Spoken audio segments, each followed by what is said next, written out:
사주명리학에서 말하는 새해와 기본적으로 한 해 운세를 보는 방법 등에 대한 개론적 설명은 강의 114강의 초반을 참고하시면 됩니다. 그럼 정축일주의 경자년 운세에 대해 간단히 총평을 하고 세부적으로 들어가겠습니다. 정축일주에게 경자년은 마음이 외부로 강하게 쏠리면서 자신의 시작 기운을 고갈시키는 한 해가 됩니다. 본인의 사주 원국이 본인의 사주 시작 기운인 화기운을 강하게 해주고 있다면 사회적 성취가 클 수 있지만, 본인의 사주 시작 기운인 화기운이 사주 원국에서도 약한 상태라면 무언가 일이 풀리는 듯 싶다가도 갑자기 예측 불허의 변화가 뒤따를 수 있습니다. 따라서 본인의 사주 시작 기운이 강하다면 사회적 결실과 승진운도 따를 수 있는데, 본인의 사주 시작 기운이 약하다면 너무 도전적이고 새롭게 일을 추진하기보다는 최대한 현상 유지하면서 해오던 일을 더욱 탄탄하게 다져나가는 것이 좋습니다. 정축일주는 기본적으로 생각의 흐름이 아주 빠릅니다. 그래서 순간적인 머리 회전과 어떤 일 처리의 센스가 좋습니다. 그런데 이렇게 빠르게 몰입해서 머리 회전이 된다는 것은 그만큼 에너지의 소모도 빠르다는 것을 의미합니다. 그래서 본인의 생각의 속도에 비해 상황이 따라오지 않기 때문에 종종 공허함이 생기기도 하고, 새롭거나 너무 먼 목표를 바라볼 수도 있으며, 일을 추진해 나가거나 어떤 관계성을 지속적으로 유지해 나가는 것에 있어 빨리 지치거나 일찍 실증이 날 수 있습니다. 이는 본인이 느끼기에 만족할 만한 재물이나 결실의 축적이 있기까지 시간이 걸릴 수 있음을 의미하기도 합니다. 즉, 초반에는 무언가 일이 잘 풀리는 듯 싶다가도 사상노각처럼 무너지는 경우가 발생합니다. 그래서 정신적으로나 육체적으로 안정감을 찾자면 시간이 걸리게 됩니다. 이러한 본질적 성향 때문에 경자년의 흐름에서 들어오는 강한 사회적 기운이 무조건 긍정적일 수만은 없습니다. 그래서 경자년의 흐름은 마음의 욕망과 주변의 상황에서의 많은 현혹이 있겠지만, 정축일주는 오히려 마음의 느긋함과 여유로움을 가지고 천천히 움직일 때 알찬 자기만의 결실이 이루어질 수 있을 것입니다. 그럼 세부적으로 들어가겠습니다. 정축일주 일간인 정화에게 경자년의 천간인 경금은 정제가 됩니다. 정제는 안정적인 재물과 결실의 흐름입니다. 그래서 마음에서도 체계적인 목표 설정과 예측 가능한 계획을 세울 수 있습니다. 그런데 정축일주 일진 축토의 지장간에는 이미 편재의 기운이 내재해 있습니다. 이는 정축일주가 투기적으로 한 방을 노리고 싶은 욕망이 있음을 의미합니다. 그런 중에 정제의 기운이 들어오게 되면 조금은 마음에서 혼돈이 올 수 있습니다. 즉, 안정적이고 예측 가능한 재물이나 목표를 추구할지, 아니면 리스크가 있고 예측하기 어려워도 좀 더 모험적이고 큰 재물과 목표를 추구할지 갈등이 생기게 됩니다. 이럴 때에는 향후 어떻게 자신의 마음이 흘러갈까 예측하고 확정하려 하기보다는 자신에게 더 필요한 방향성이 어떤 것인지 확인하고 거기에 마음을 집중하는 게 좋습니다. 운명이라는 것은 무조건 그렇게 되는 게 아니라 추정되는 운세의 흐름과 자신의 의지가 합쳐지면서 구체적으로 드러나기 때문입니다.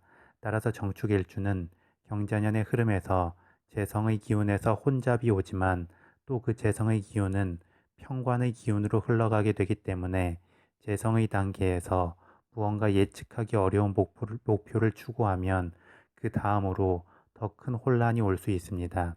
결국 정축일주는 본인의 본질적 특성에 편재의 기운이 내재해 있긴 하지만, 경자년의 천간 경금 정제의 흐름에 더 마음의 무게중심을 두고 모험적인 목표와 재물 추구가 아닌 안정적인 목표와 재물을 추구해야 좋습니다.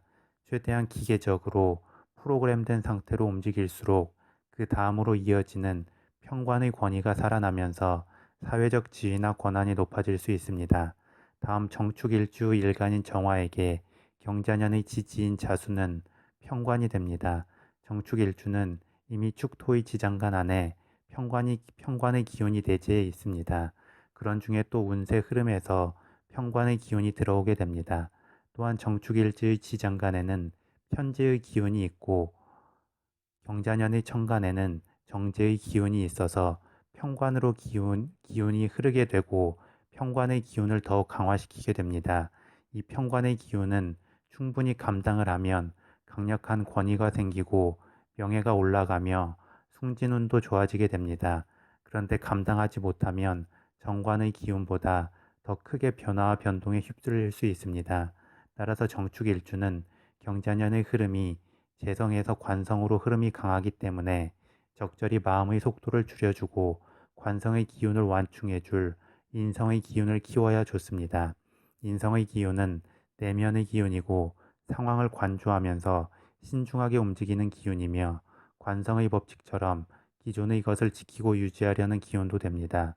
따라서 정축일주는 경자년의 흐름에서 너무 빠르게 몸과 마음을 움직이기보다 적절히 여유를 가지고 상황을 관조하면서 천천히 보수적으로 나아가는 게 좋습니다.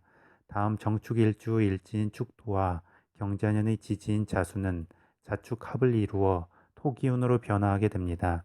물론 경자년의 지지인 자수가 천간 경금의 생조를 받으면서 강한 흐름이 생기기 때문에 무조건 토기운으로 합을 이루어 변할 것으로 보이지는 않습니다.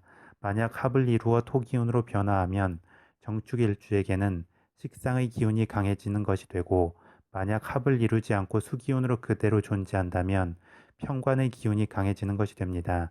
이럴 때에도 합을 이룰지 말지 미리 단정하고 확정한 뒤에 자신의 처세를 정하려 하지 말고 어떤 상황이 됐든 자신에게 유리한 처세를 미리 고려하고 거기에 집중하여 행동하는 게 좋습니다. 그런 관점에서 볼 때 정축일주에게 경자년은 식상의 기운이 강해지든 편관의 기운이 강해지든 둘 다 자신의 시작 기운인 화기운을 고갈시키게 되고 마음의 흔들림을 발생시키게 됩니다. 따라서 정축일주는 경자년의 흐름에서 지지합을 이루고 말고에 신경 쓰지 말고 인성과 비겁 강화에만 신경을 쓰면 좋습니다. 비유를 들자면 식상의 기운은 앞에서 자신을 끌고 나가는 말이 되고, 편관의 기운은 자신의 앞을 가로막는 장애물이나 말 위에 실린 짐의 무게가 되는데, 이 모든 것을 유리한 쪽으로 끌고 가자면 주도권을 가지고 고삐 쥐는 힘이 있어야 합니다. 즉, 본인의 시작 기운을 키워서 주도권을 잡는다면 충분히 단계적으로 식상 발현을 이루어 재물과 결실을 이룰 수 있고, 어떤 책임의 무게나 상황적 장애가 생겨도 안정적으로 짊어지고 넘어갈 수 있습니다. 마지막으로 12운 성론의 관점에서 보겠습니다. 정축일주의 일간인 정화에게 경자년의 지지인 자수는 절의 흐름이 됩니다. 절은 이어져 오던 실이 끊기는 흐름입니다.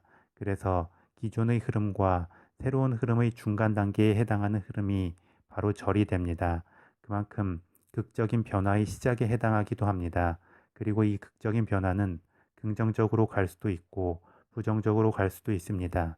그래서 이왕이면 긍정적인 방향으로 새로운 변화를 이끌자면 주도권을 놓치면 안 됩니다.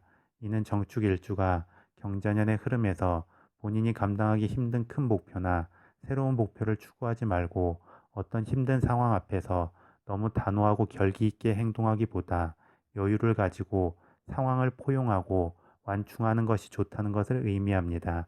그렇게 상황을 여유 있고 유연하게 제어해 나가면 정축일주에게 경자년은 사회적 기운도 강해지고 변화의 흐름도 있기 때문에 긍정적으로 한 해가 마무리될 것입니다.